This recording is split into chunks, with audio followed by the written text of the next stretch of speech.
Croeso chi yma. Un ail o'n myfyrdodau dros gyfnod yr Advent. Gobaith ydy'n thema ni'r wythnos hon. A ddoe, mi sonies am yr hen emyn Ladin honno, o tyred di Emmanuel a datod rwymau Israel. Y drydedd llinell yn y pennill cyntaf ydy, sydd yma'n alltid unig trist. Cyfeirio mai wrth gwrs at gyfnod y genedl ym Babylon. Wedi iddyn nhw gael meddiannu gwlad ar addewid, cafwyd canrifoedd o fyw ynddo, yn gyntaf dan arweiniad y barnwyr, wedi hynny dan wahanol frenhinoedd. Gallwn ni sôn am gampau milwrol Dafydd, a doethineb diarhebol i fab o Solomon.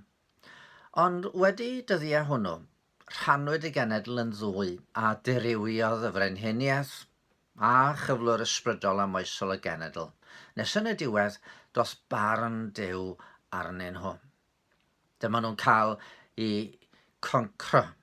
Fe ddiflannodd llwyth gogledd yn llwyr ac wedyn fe goncrwyd Jwda gan Nebuchadnezzar a chymrwyd y genedl neu goreion y genedl beth bynnag draw i Babylon.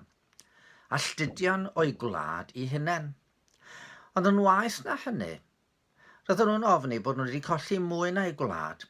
Roedden nhw'n ofni fod Duw wedi troi i gefn arnyn nhw. Ac iddyn nhw gael dychwelyd i Jerusalem 70 mlynedd yn ddiweddarach. Eto doedd pethau ddim cweit fel oedden nhw wedi gobeithio. Oedd na ryw deimlad, ryw ofnad oedd Duw, ddim o'i plaid nhw mewn gwirionedd o hyd. Fe fu gwlad nhw dan reolaeth teyrnas ar ôl teyrnas arall, y Mediaid a'r Persiaid yn gyntaf, wedyn y Groegiad, a fe oedd na gyfnod difrifol dan ddyn o'r enw Antiochus Epiphanes, pan nath o gyflawni erchyllterau ofnadwy yn Jerusalem. Roedd dod yn ôl i'w tir i hunain rywsut, ddim yr hyn oedden nhw'n ei obeithio. A dyma'r Rhufeiniad yn dod. Mi oedd llais y proffwydi'n ddistaw, roedd na'r un wedi bod yn Jerusalem ers 400 mlynedd. Doedd Duw ddim yn siarad dim mwy efo'i bobl. A mi oedd na ofn, i bod nhw gartre, eto i bod nhw yn alltudion ar ryw ystyr, bod Duw ymhell ac yn ddistaw.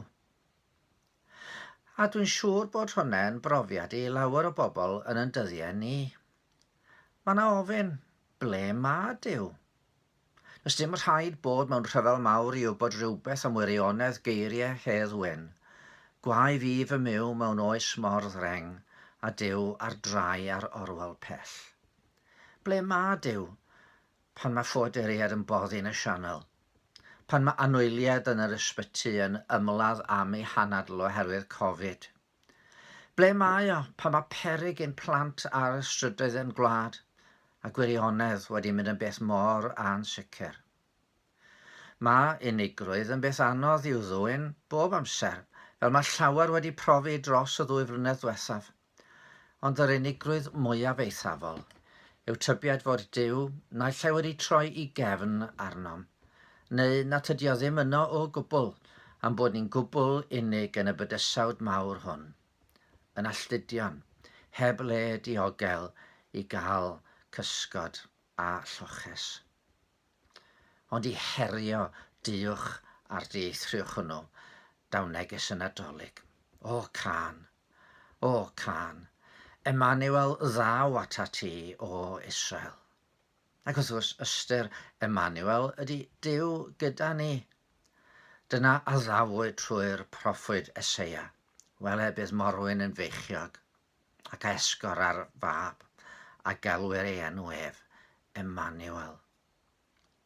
A sylwch, Mae yna obaith sydd heb sail iddo fo, rhyw wishful thinking, braidd fel rhywun yn gwario arian ar y loteri a breuddwydio am y miliynau na fydd byth yn ei ennill. Ond nid y mas hwnnw o obaith ydy hwn. Fe ddos Duw un plith. Fe ddos mewn modd y gallwn ni ei ddeall, nid â syniadau mawreddog, ond fel babi bach, rhywbeth dyn ni yn gyfarwydd ag o, a rhannu'r mas o fywyd rydyn ni'n gorfod ei wynebu. Daeth y gair tragweddol yn gnawd, ac oherwydd yr hyn y nas o yn ei fywyd, yr hyn ddywedodd o tra oedd o yma yn ein byd ni, ac yn enwedig yr hyn y nas o yn marw ar Galfaria. Mae gobaith sicr y bydd pawb sy'n ymddiried ynddo fo yn profi Emmanuel, Duw gyda ni go iawn. Ac yn ytrach na bod yn alludion, da ni dod adre, ein cartre parhaol, i fod yn perthyn ein teulu tragweddol. A dyna be ydy gobaith gwerth gafel yno. Eistedd am sgogoniant Crist ei hun, ond cylch lewyrch angry. Ddewis gasan taith na, mawreus rhan ebry.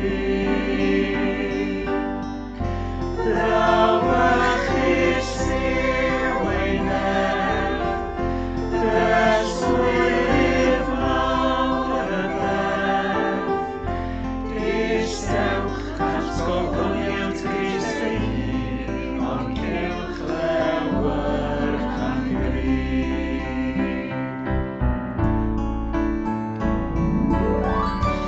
Eistewch at ein edfer arglwyddion yn symud yn ein plith. Dawyn iachau yn nawr, gweinydau'r as fel blith. Ddigliw ein hegwan lef, trwy ffydd erbyn i'w chef. Eistewch cant mae'n erthyr arglwyddion yn symud yn ein plith. Ddigliw ein hegwan lef, trwy ffydd erbyn i'w chef. Eistewch cant mae'n erthyr arglwyddion yn symud yn ein plith.